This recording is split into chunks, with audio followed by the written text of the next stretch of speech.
irrational fear and impulsively throws a log at the very animal he admired moments before. He writes, "And immediately I regretted it.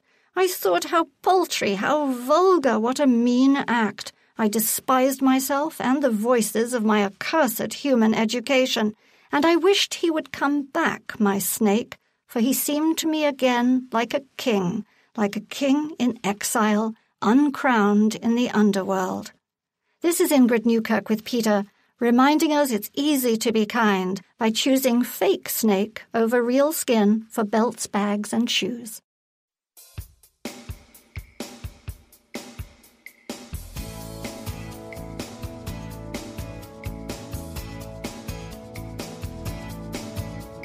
Welcome back, everyone, to One Life Radio. This is Bernadette with Diamond Gray, Aviana Barrientos, Lexi Brinkley, Chelsea Barlow, and our special guest, Cheryl Myers.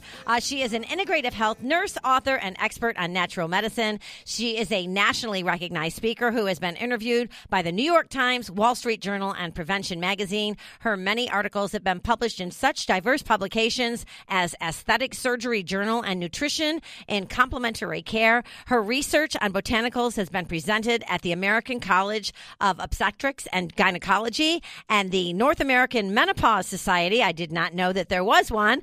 That's kind of funny. But Cheryl is the head of scientific affairs and education for Europharma Inc. And we're so honored. Such a pleasure to have you on the show today, Cheryl. How are you doing? I'm doing great, and I'm delighted to be here. Yeah, I love this. I was reading about, first of all, I read about it in the Wellbeing Journal in the November-December issue in 2017, and I actually bought a product at the Paleo FX last year. I'm trying to think of the name of it. And there's one that I use for a throat spray, but this goes way beyond that. And so for people that don't know what Bee Propolis is, am I saying it properly? Is it propolis or propolis? Most people pronounce it propolis, but as it is with many of these natural products, there's usually more than one way to pronounce them. Okay. All right. Well, that's good. Well, I want to know the secret power of bees and their propolis or their propolis, whichever it is. Well, there's so many things that propolis can do. First, to define what it is, bees gather propolis from plants, very often trees. So they gather this propolis, and they carry it, and they have little special compartments in their bodies, so they load up. They bring it back to the hive, and it undergoes a transformative process, and it is used to protect the hive from invasion and infection. In fact, propolis is Greek for protector of the city, or protecting the city, or defender of the city.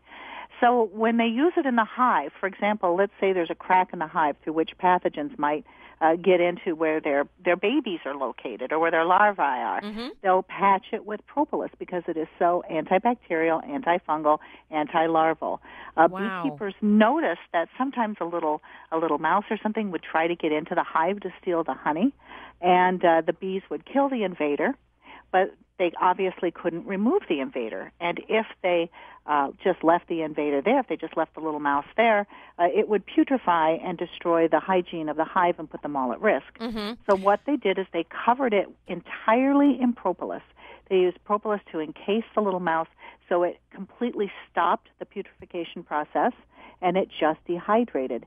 And the ancient Egyptians noticed this, and that's why they incorporated propolis into some of their mummification processes, because it keeps things from putrefying or rotting or being the victim of a bacterial and fungal process, so that because it has such potent antipathogenic activities. So it's been used in ancient medicines for topical applications for mouth sores. It's a big use for propolis, and so some of that, unfortunately, as we become more, quote, modern, we lose touch with some of those ancient truths and learnings. And people in Germany became very intrigued with the power of propolis and started to do a series of experiments and developed a unique propolis that's highly purified. Now, when the bees use propolis in the hive, crude propolis, it's mixed with beeswax and some other impurities. And so you don't actually get very much propolis, but they developed a patented process by which they can remove the impurities. They can remove the beeswax, so it's virtually 100% propolis, which is 2 to 5 times stronger than just crude propolis because you don't have the other stuff coming along with it. Well, go ahead. I'm so excited to talk about this. You're making me think about all kinds of great things I want to discuss with you. So they called this GH2002. So it's a unique purified propolis that's all propolis. And the extra added benefit of removing the beeswax, there's people that are allergic to beeswax. And so in Europe, it was classified as a hypoallergenic, which means not likely to cause an allergic reaction kind of product. And so they have developed it into 2 different products, an oral product and also a topical that they call Herpetino cold sore relief, because it also works to kill the viruses that cause the herpes simplex viruses that cause mouth ulcerations and mouth sores. Well, it's also interesting, and so you made me think of Manuka Honey. And I'm guessing, does Manuka Honey, what makes it so special? I know it's it only comes from New Zealand, right? Like the bees in New Zealand are only, that's where the Manuka Honey comes from, right? Yes, it is, and it also has some antibacterial properties within the honey. So propolis is not honey; they're 2 very separate things that the bees process. But yes, it is absolutely true that the potency of the compounds in whatever you're using come from what the range of the plants that the bees are using to create it in the first place. Well, yeah, you use the word potency, and that's what I was thinking. I wonder if Manuka Honey has a higher potency of propolis, and that's why it's so effective. No, but that would be a really good thought, except there's no propolis in honey. Okay. Two different things. Well, I'm glad we straightened that out. Yeah, propolis is a building compound, and honey is a food. Okay. So they use them differently, but yes, they are both similar in that the bees collect. Now, for honey, they collect the nectar and concentrate it into honey. For propolis, they're collecting a resin from area trees. So when we look at propolis, some people say, well, only green propolis is good, or only amber propolis is good, or only red propolis is good. Well, that's not entirely true. But it is true that the color of the propolis does often denote from whence it originated. So the clinically studied propolis that's been found to be effective against all these viruses, fungi, bacteria, is from the central areas in Europe in a certain consistent area, so that you get batch-to-batch potency that produces an amber propolis. And that's the one that's been clinically studied. In fact, in one study, they compared it to a prescription topical for people who have fever blisters, or they found that it worked better than the prescription. So they use it quite frequently. It's very well known in Europe, especially Germany.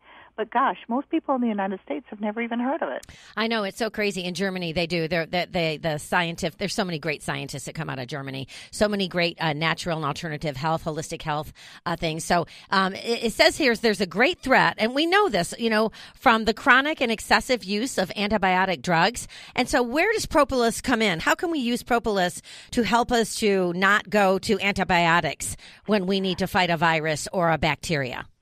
Well, first, the only thing that antibiotics are good for are bacteria. They do nothing for viruses. They do nothing for a fungal infection. And it is true that they have been grossly overused. That's not to say that there aren't rare instances where people have a life-threatening infection where antibiotics may be the answer. But for most individuals, if you're going through cold and flu season, if you're starting to feel a little bit under the weather, using a propolis like the GH2002 will help you stay healthy. And there's even some studies that show that even if people do catch a cold while they're using the propolis, or if they start the propolis right away, about 75% of people have complete recovery within 2 days. So as opposed to people with placebo that took 5 to 7 days. So much shorter time being sick. So I believe that if you're not experiencing fevers that are altering your thinking or causing you to be lightheaded, if you're not seriously ill, why not try a natural product first and drink plenty of fluids and get some rest and see if that doesn't do the trick before resorting to other things. Absolutely. So a couple things. I want to talk about the early cancer research in Thailand that found that propolis possesses an anti-tumor activity, shrinking cancer cells after 24 to 72 hours of treatment. That's crazy. It is crazy. You know, there's a lot of compounds out there that have very potent anti-cancer activity, and I surely wish that they could shake loose some more funding instead of continuing to explore cancer drugs. And I'm not making this up. There are cancer drugs on the market that cost more than $200,000 a year to use. Wow. That have, on average, extended the life between 1 and 2 months. Wow. So I'm not saying if it were me, I wouldn't grasp at that 1 or 2 months. I understand that. But look at the return on the investment. If you even spend a tenth of that amount of money looking at what can we do to make the immune system stronger, what kind of natural medicines are there in the world that have demonstrable anti-cancer activity, why not spend some of our research dollars trying to explore and develop those? And, of course, the answer comes back to commercialization, but still, I'm glad that there are some researchers that are, you know, blazing ahead with this research regardless of the fact that there's just not the funding for natural ingredients that there are for profit-making pharmaceuticals. Well, let's continue talking about this for a couple minutes because I'm reading here that you stated in this article with The Secret of Bee Propolis by Cheryl Myers. That's who you're listening to right now. She's an integrative health nurse, author, and expert on natural medicine, nationally recognized speaker who has been interviewed by the New York Times, the Wall Street Journal, and even Prevention Magazine.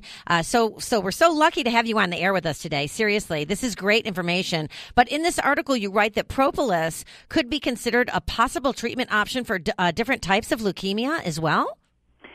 There are some early indications. Now, I'm not telling people to, you know, dump your oncologist and forge ahead with propolis. Yeah. But I am saying that there's nothing that we know of that would be problematic in using supplements like this if you are experiencing these kinds of problems. I always encourage people, work with your practitioner. Find a practitioner or an integrative health practitioner that will help you, that will partner with you, so you have a whole team working and pulling in the same direction. But there certainly are, in addition to propolis, there's some other things as well that might be part of a healthy regimen to give you the best options possible. You talked earlier about, and I know this from when I brought this up with someone who is a regular on the show, they said, oh, well, you really have to be careful because some people can have a strong allergic reaction to this, which made me think of peanuts, which made me think of an Israeli study that one of the reasons we have this problem with peanuts, and it was also actually in the book Coddling of the American Mind by Jonathan Haidt, that one of the reasons we have this oversensitivity from peanuts is from protecting our children too much from things like propolis and just peanuts, simple things that are in our environment. Right. Well, propolis doesn't tend to elicit very much in the way of allergies. A lot of people who are allergic to bee stings have asked me that question, and it's not the same as being stung by a bee. Just because you're allergic to that doesn't mean that like, for example, lots of people that are allergic to bee stings eat plenty of honey and have no problem with it whatsoever. So just because it's touched a bee doesn't necessarily mean it's going to elicit a reaction. Now, as I said before, it is true that some people have a separate allergy to beeswax. That's why we purify it and remove the beeswax, both from the herpetina lip cream, which is for cold sores and fever blisters, and also from the oral product. It's antifungal as well, correct? Absolutely. And you can use this. Some people get yeast infections in the creases of in their elbows or where their leg meets their body. They can get like some redness and irritation. That's usually a fungal infection. That's usually not bacterial or viral.